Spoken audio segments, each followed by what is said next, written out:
4th of March. Happy Tariff Day, everybody. Yeah, I know.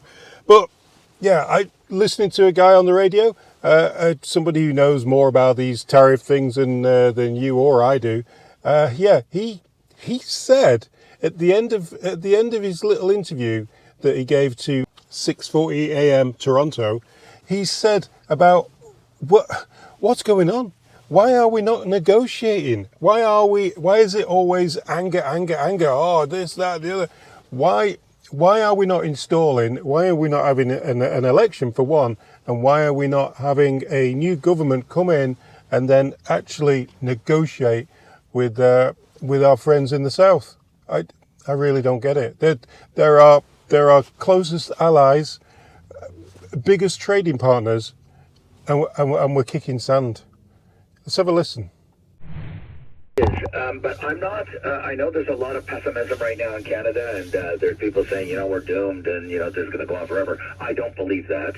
I've read the Stephen Morin paper, who's now his chief economist, and the comments by, you just played it, shows that they see the tariffs as a tool to get us to change our behavior on our policies. Yeah. Now, some people may say, I don't want to change our policies. That's a separate debate. Okay. Yeah. But what I'm saying is this isn't random.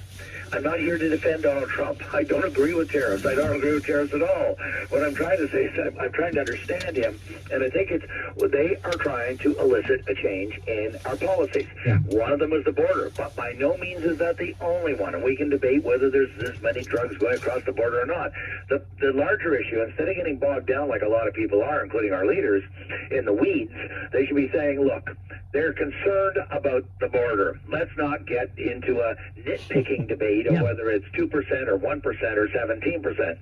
The border has had problems. We got to fix it. Yeah. He's also talked about the digital service tax on the American digital giants like Google and Meta.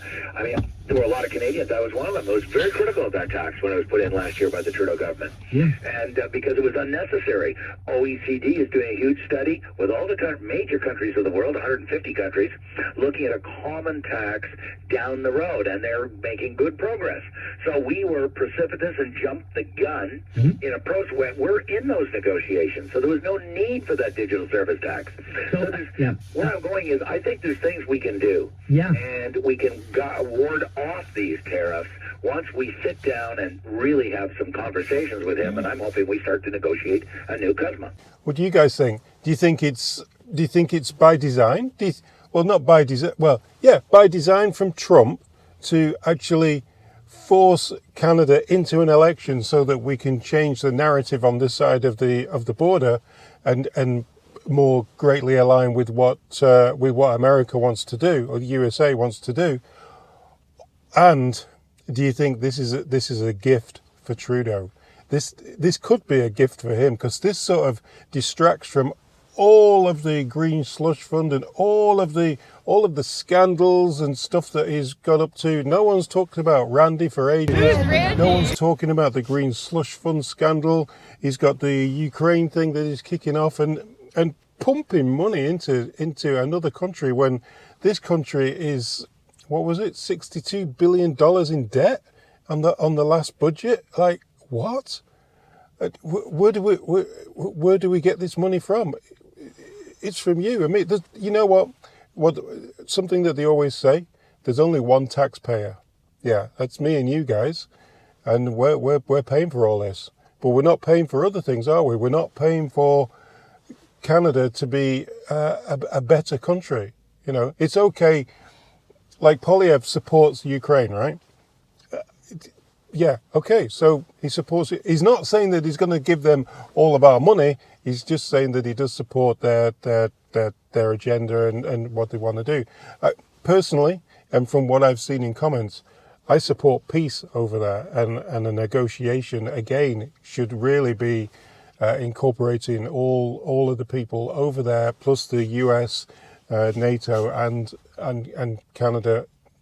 We should be negotiating peace for that place, because there's nothing good going to come out of what's going on over there, and nothing good going to come out of out of us funding it. I can only see disaster if we keep funding and pushing and pushing.